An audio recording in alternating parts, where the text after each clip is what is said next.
Tanda ko tayo na sa Panginoong Diyos. Sa ngalan ng Ama, ng Anak, ng Diyos, ng Espiritu Santo. Amen. Ama namin na sa langit, salamat sa tanghali ito at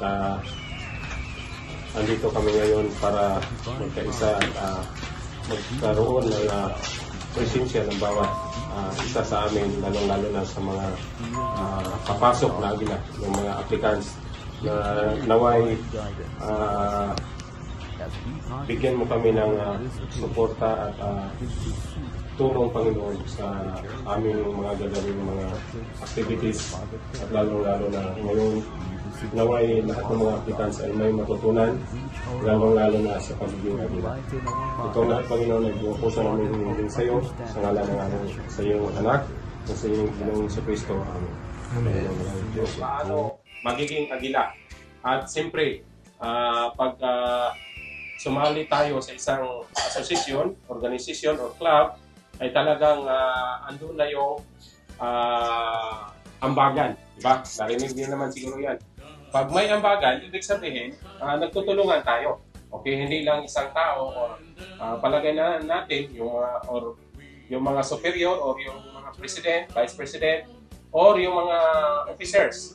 Hindi lang sila exempted sa mga ambagan o yung mga ambagan. Siyempre, natural yan, normal yan.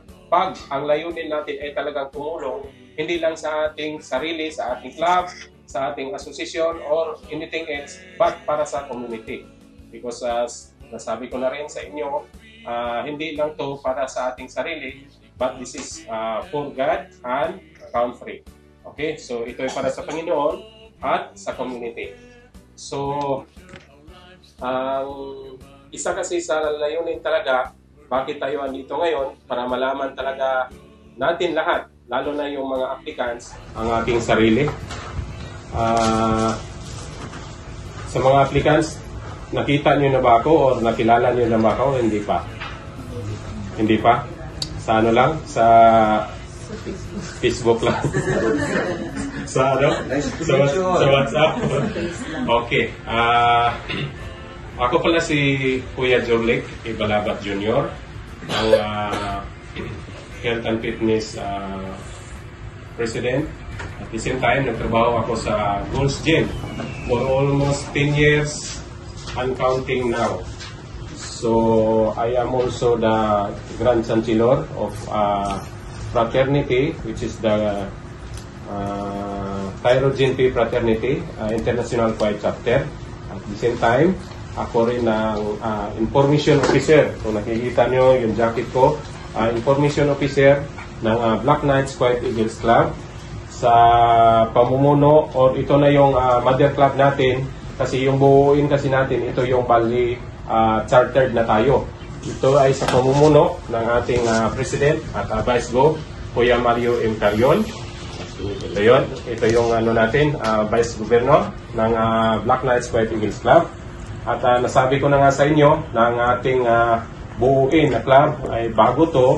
So, sa pamagitan ng ating mother club, ang Black Knights Quiet Eagles Club, ay makabuo tayo ng tinatawag nating OFW Survivors Quiet Eagles Club. At the same time, OFW Survivors Quiet Lady Eagles Club. Ang hirap ba? Medyo mahaba. Pero ganun talaga, at least may mabuo tayo. Gaano man yan kaliit o kahaba, kung wala tayong mabuo, wala rin kwenta. Di ba? So, bago ko ibigay sa ating mag-orient, nais ko munang makilala lahat, magpakilala ang lahat sa atin ngayon, at unahin natin ang ating Vice President ng OFW Survivors Quiet Eagles Club, na si Kuya Applicant Gerald Lapuri, a.k.a. Mr. 62. Ayan, kumusta kayong lahat mga kapatid? Tawag nun, ang Quiet Eagles Club or Eagles is talagang kailangan talaga, unang-una sa lahat talaga, is kailangan bukal sa loob ng pagsali mo. Hindi para sumali ka para magkaroon ka ng kapit or magkaroon ka ng maraming kaibigan. Kailangan talaga nasa puso mo talaga. Kasi unang-unang Eagles, marami kang, kahit wala kang katungkulan dito, you are a part of the Eagles, marami kang katungkulan na maraming gawin dito. Unang-una, bawal na gumawa ng mga kamalian na ikakasira ng club. Pangalawa, kailangan nasa puso mo talaga. So, just keep moving. I hope. Kasi talagang pinagtunan namin to ng gusto para mabuo talagang OFW. Kasi ako bilang isang 17 years sa loob ng dito sa bansang Kuwait, kinisipan namin na what if bumuo tayo ng isa pang Eagles at ilalagay din sa is OFW Survivor. So ibig sabihin doon, ang pinukwenta natin doon is gusto kong pagsamasamahin. Inshallah soon, may awang Panginoon, sa gabay ng Panginoon is dumami tayo sa mga nanglayunin natin. OFW Survivor.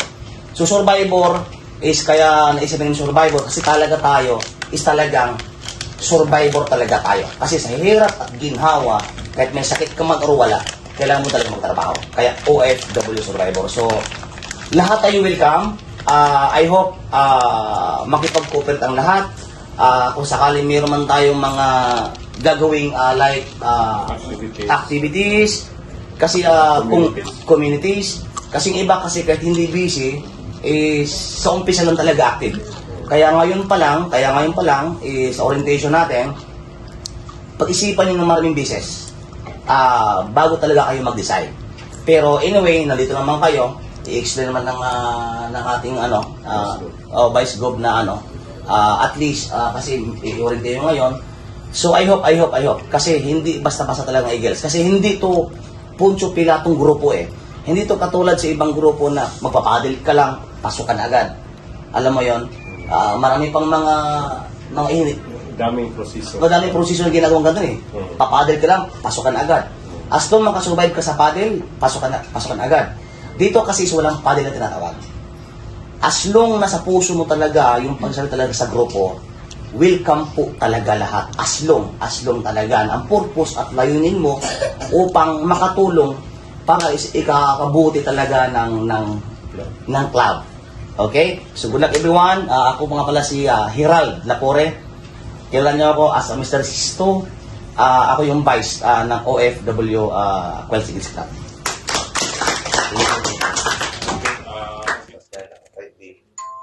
That's why they are the first born fraternal socio-civic organization. This is not only an organization, this is a fraternity.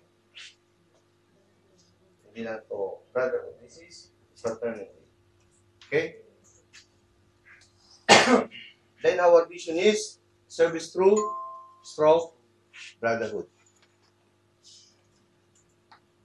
So ako nga po pala si Eagle Mario M. Carion. Okay? Ang presidente po ng Black Knights Kuwait Eagles Club. Ako yung nagtatrabaho bilang Hygiene and Quality Officer sa Majid Al-Fuqayn. Okay? So, this is the introduction of the Fraternal Order of Eagles, Philippine Eagles Incorporated. Ibig sabihin po, ipapakilala ko po sa inyo si the Fraternal Order of Eagles,